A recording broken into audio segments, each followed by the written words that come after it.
What's up, people? I am back for another video. I'm doing two videos today. I got a bad movie review for you guys. I'm going to do the ultimate one. I don't know if any of you have heard Troll 2. You may have heard the line, "Oh my god." You may have heard that line. That is that movie. And I've seen like condensed videos of like people roasting it. I've never actually seen it all the way through. So I am gonna sit through this pile of shit and we're gonna review that later tonight. But right now, I'm reviewing Under Siege 2. And then tomorrow, I'm doing a movie I've never seen before. It's called Lover's Lane. I've never even heard of this movie. It came out in '99. um Even though it's a week later, but it's, we're still kind of in that. I think February has that Valentine-y feel, so I'm gonna do that movie. So we're gonna do that tomorrow, and then I'm gonna figure out what we're gonna do Friday. Because I know the Monkey comes out, but I don't think I'm gonna see that in theaters, at least at first. So whenever that, I have to wait till that goes up. So I don't know when. Then I don't know if it'll be up by Friday. So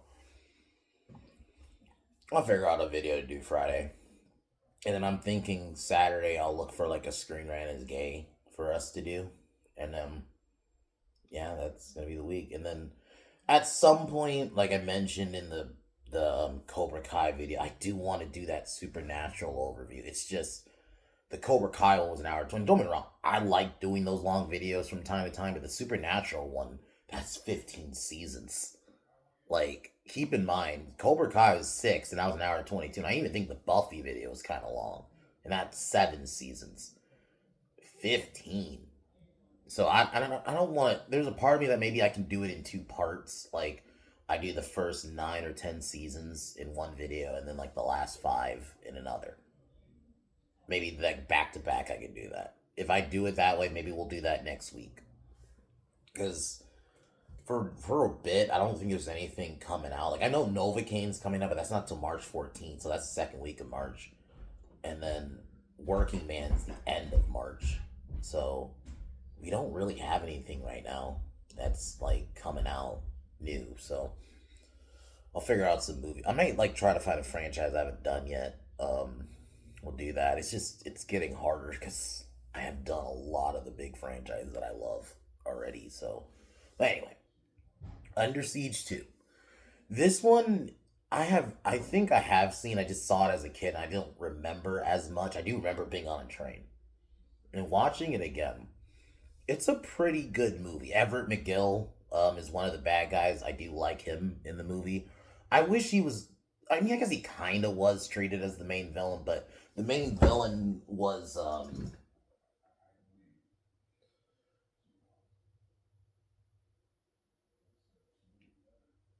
trying to find who the ended up becoming Travis Dane. He's the computer guy who ends up making the tech, who ends up going back. Like he's almost treated as like the real main villain.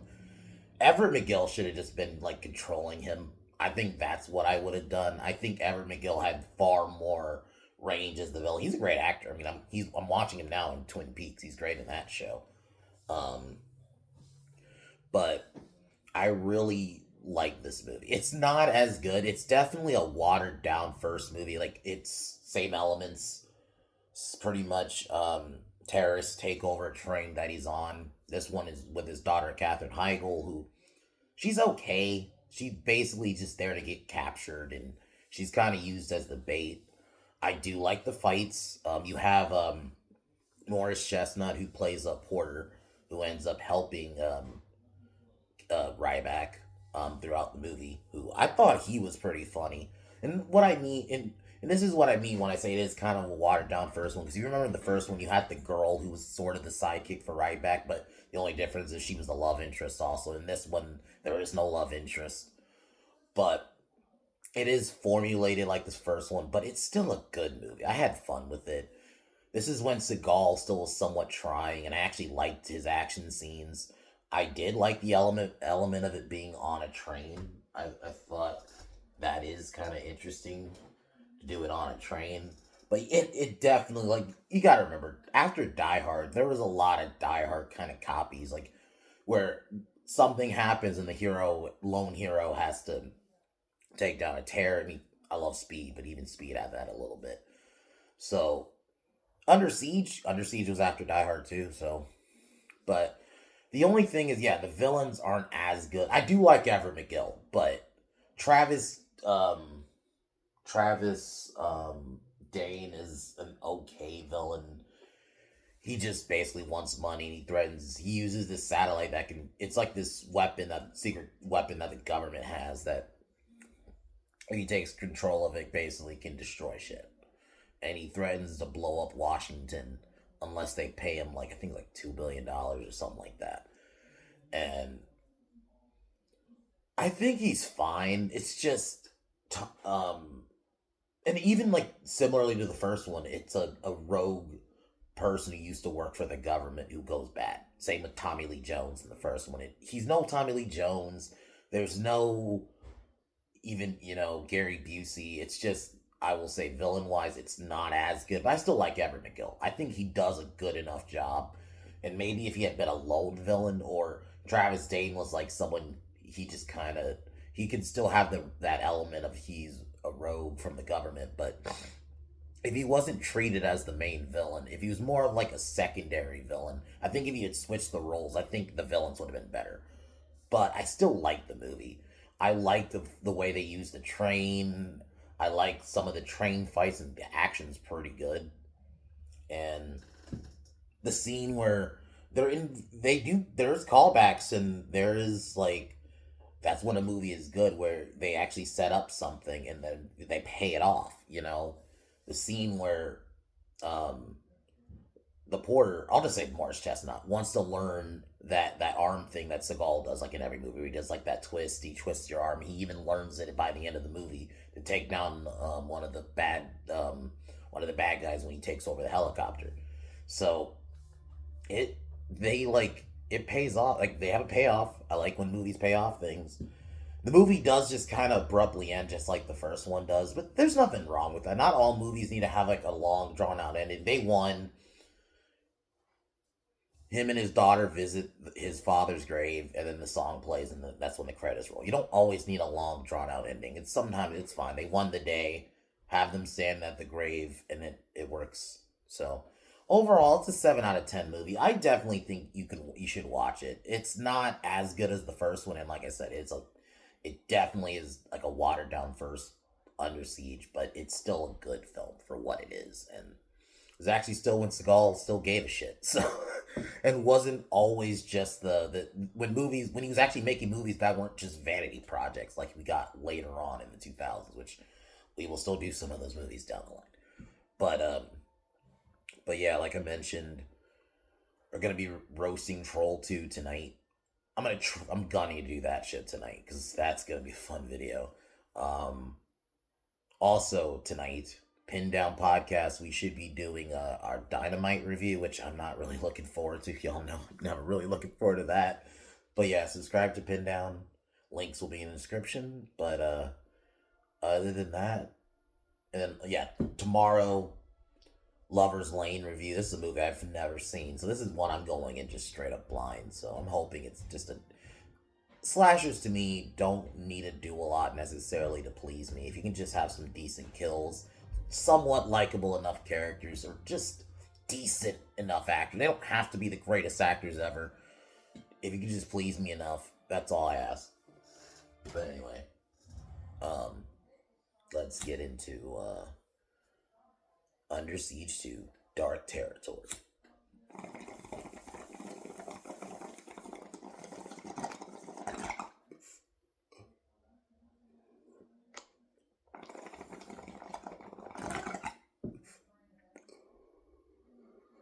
So the movie, basically, we meet Ryback, who lives in Denver now. He owns a restaurant.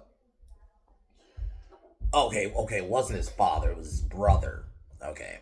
Catherine's, so it wasn't his daughter, it was his niece. I kind of fucked that up. So James Ryback is his brother.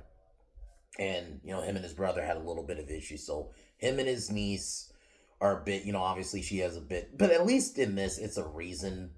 And it's not like his daughter. And she's not bratty about it. She's still likable. Like, at least they were still able to do, because there are times where I do get kind of tired of the angsty teen bit all the time, because Maybe that. You know what? Fuck it. Maybe that'll be the video Friday.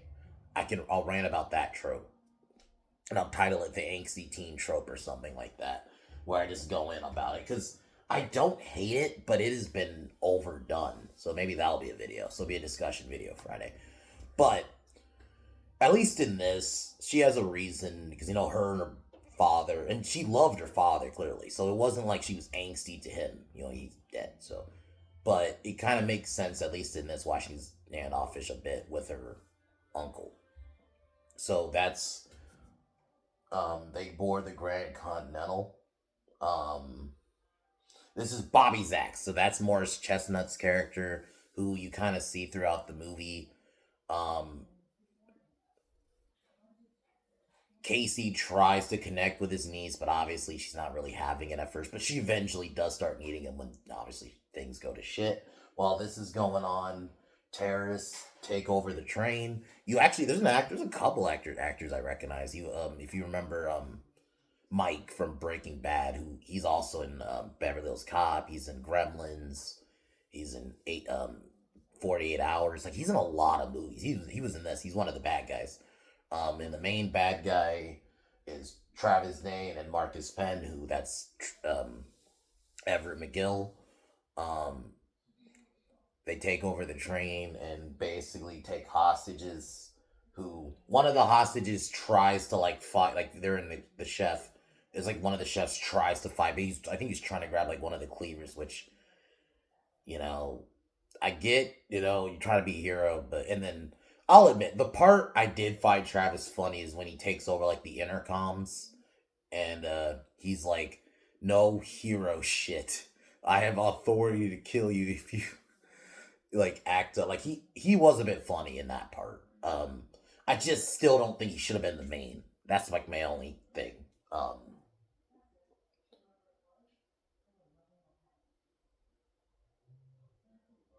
um, So Dane kidnaps former colleagues of the Department of Defense, who you actually see earlier on have some of the codes, and they're hooking up, and they threaten to burn their eyes out. Which this part was actually pretty good. Like it's actually one of that. I'll say this scene and then the intercom scene are like some of his best moments in the movie. He actually felt effective as a villain.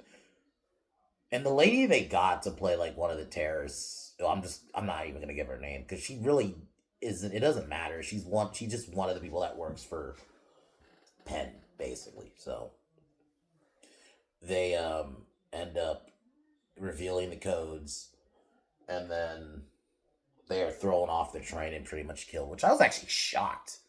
I mean, I kind of figured they were gonna kill the dude, but I thought maybe the girl they were gonna keep alive. And no, she just straight up just gets killed. um, and so Casey throughout the film is kind of fighting off people. This is when he runs into Bobby, and he basically tells Bobby, "Hey, I need you to look through some of these bags and find a weapon while I try to stop the bad guys."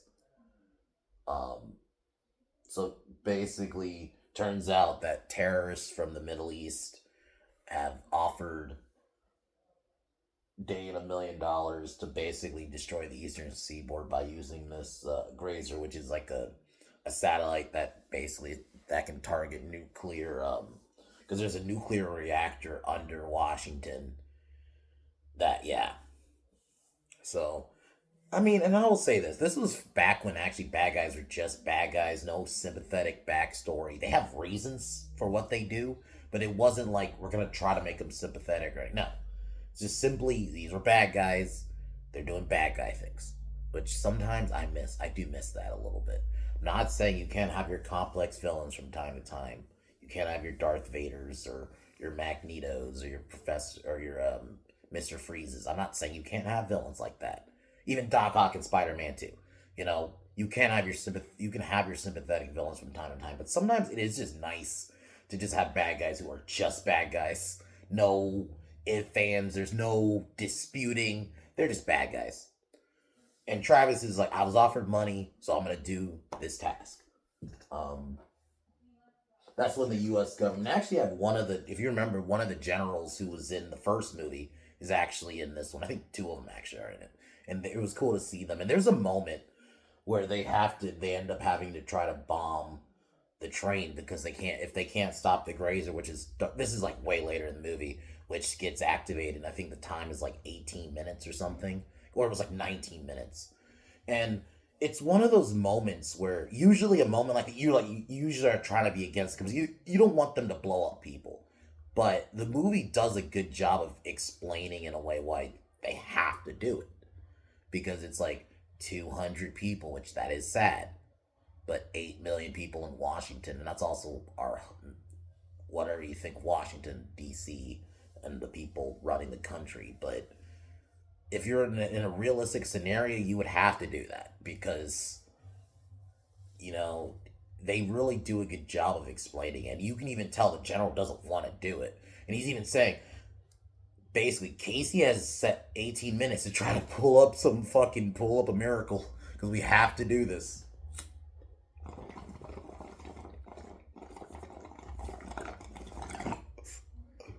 Oh, there's a moment where Casey starts taking the fight to some of the terrorists, but one of them, he does end up getting shot by the lady who snipes him in the shoulder.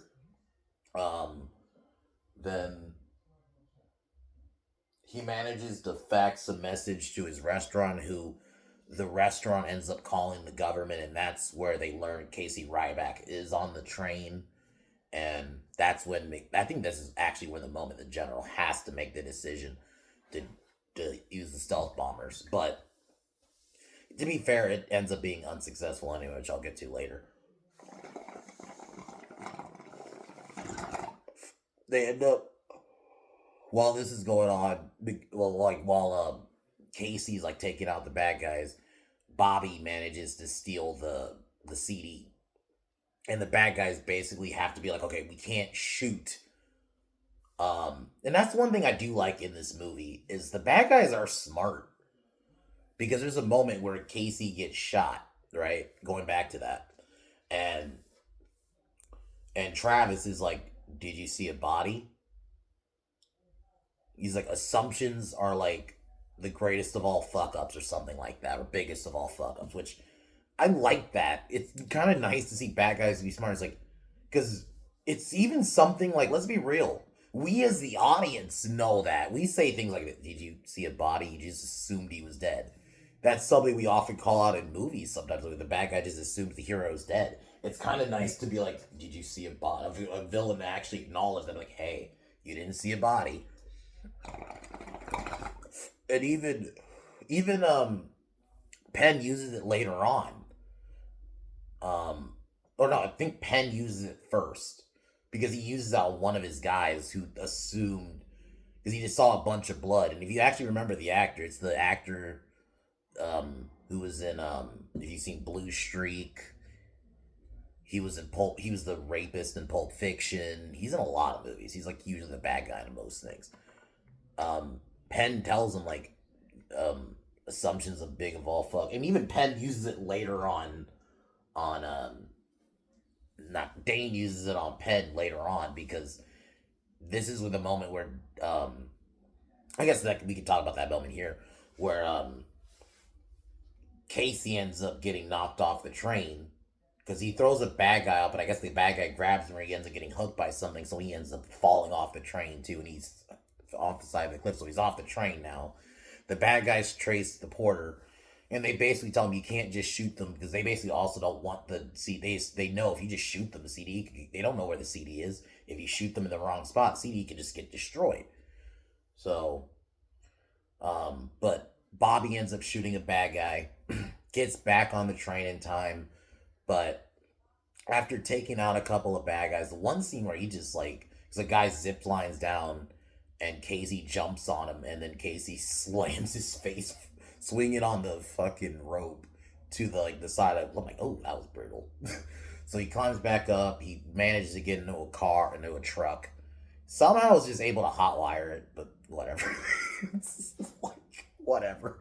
He hotwires the truck, manages to get back on the train basically, because there's a moment where one of the bad guys finds Bobby, and he kind of even gives him a little bit of credit. He's like, okay, you have balls, kid. And he's like, do you want it? He even says, he gives him a choice. Do you want it where you could see it coming, or turning around, or turn, and you turn around and I shoot you in the back of the head kind of thing. And then that's when Bobby, I did like this moment when he's like, what do you think, man? And then it was fucking Casey right there, and he snaps the guy's neck. Some of the kills in this movie are pretty brutal, I will say. And I do like the MacGyver stuff too in this movie, because I haven't really talked about it, but the way he's able to rig up, because if you remember in the first movie, he rigs up a bomb. He does the same thing in this movie. He even uses a lot of like the environment, which I love action films that do that. I just do. Because that's realistic. Because realistically, in a fight, you would probably use what's near you. Especially in a fight like that for your life kind of thing. Yeah, it makes fucking sense. And I thought the movie did a really good job of that. So how creative um, Casey was, and I like Bobby as a side character, and I like that they didn't have him try to straight on, because he's, even though he is a man, he's still a regular guy. He's a porter. He's not a fighter like that. He probably knows some basic fights, has some basic fight skills, but these guys have guns and shit. You're not gonna just fucking straight up fight, even if you're a dude. You're not gonna straight up go head on.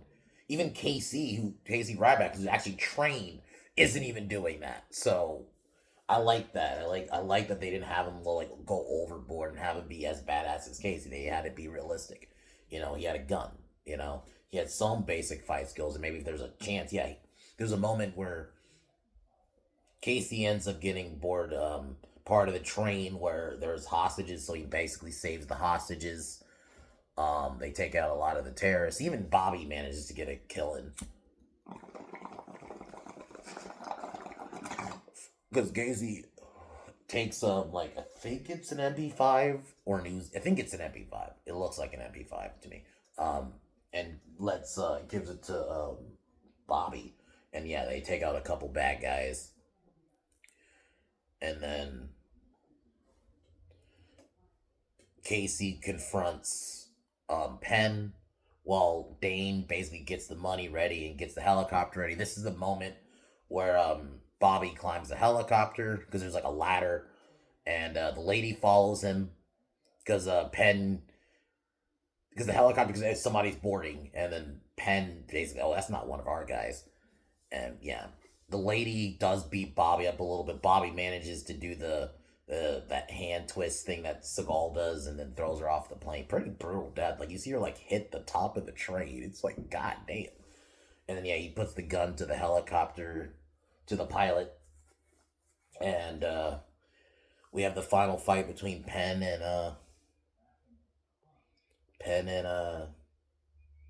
Ryback. It was a pretty good fight. It starts off as a knife fight, and yeah, granted, there's a point where it is just Seagal just beating the shit out of this guy for most of the fight, towards the end.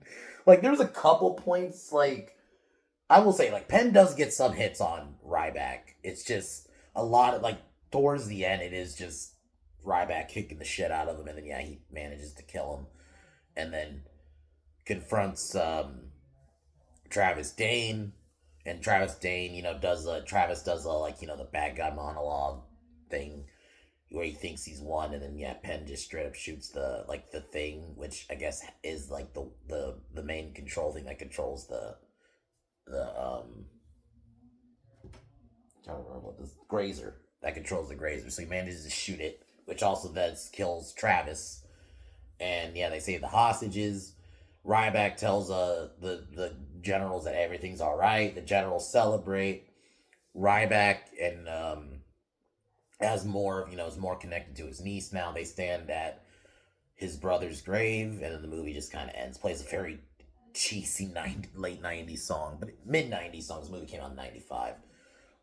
But yeah, man, it's a good, fun movie. It's not great. I'm gonna keep saying it. Very much a watered down first Under Siege, but it's still a good movie. I had fun with it. Everett McGill was great as the villain. In my mind, he's the main villain. I did like Travis Dane. I thought he was a solid villain too, but I do look at Penn as more the real villain of the movie. Fun action sequences. Morris Chestnut was a fun side character who actually had the right amount of humor too. It wasn't cringe humor. It was actually pretty funny. Katherine Heigl's good as the niece. She was fine, and I thought she was believable. I actually like how smart the villains were, which was actually pretty interesting. It was nice seeing smart villains. I like that assumption is the biggest of all fuck ups. That's a pretty good quote. Because like you can actually apply that in reality. Like that is such a good quote. So yeah, man, I like it. I'm gonna keep saying this is still when Seagal actually gave a shit, about making movies, and it wasn't just like vanity projects, which a lot of his later stuff became. So like I think Seagal. I remember Seagal made good movies. I liked Hard to Kill. I remember. I think I like that movie. Um, I think another one he did is like Above the Law or something like that. I think I like that one too. Like a lot of his like '90s stuff, I pretty much like. It's just the later stuff where it just became vanity projects for him, and it was just about how badass he is. And like literally, one of the movies I just reviewed, he fights on a fucking chair, and apparently he does it again in another movie. So he did it twice. So he didn't just do it in one fucking movie. So it's like wild. So we'll keep going down the Seagal time. We'll keep going down the Seagal road to figure out what we'll see.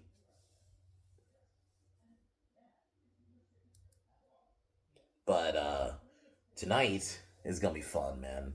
We're gonna be roasting Troll 2. That movie, not even seeing all of it, just the parts I've seen, it is so bad. Like the acting, literally for everyone is bad. And the mom, who looks constantly like her eyes are just like wide open the entire time. It is ridiculous. That's probably gonna be the thumbnail. And then you got the iconic, oh my, they're eating her. Then they're gonna eat me. It's like some of the line delivery is some of the, and they're not even trolls. They're goblins. Oh, you want to know the thing? They're in a town called Milbog. Gasp! That's goblin spelled backwards. What a reveal! God, man, it is. It is ridiculous. So we'll be reviewing that tonight. Tomorrow we'll be doing Lover's Lane. I'm hoping that's good. I'm hoping I'm not like gonna regret this. So, but anyway, um, but Under Siege 2 was fun. I would give this film like a 7 out of 10. Like the first one was like an 8.5 out of 10. I would give this one a 7. It's still good. It's not as good as the first one. Yeah, there was no Tommy Lee Jones or Gary Busey, but it still works as a movie. I still think Seagal still worked on his own for the most part. I know I said in the first movie review that a lot of it was definitely carried. He had help with that first one with Tommy Lee Jones, Gary Busey, a lot of big name actors. But I thought Seagal did fine in this one on his own, and I liked it being on a train. I thought it was a different, still the first movie, but it still was a good solid version of the first one. So anyway, we call it here, guys. Pin down podcast tonight. We're gonna be roasting AEW more than likely, so look forward to that.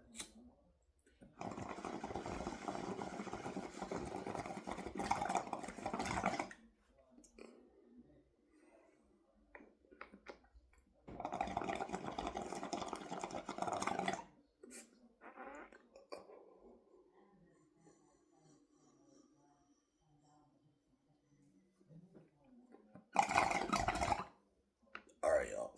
Talk to y'all later.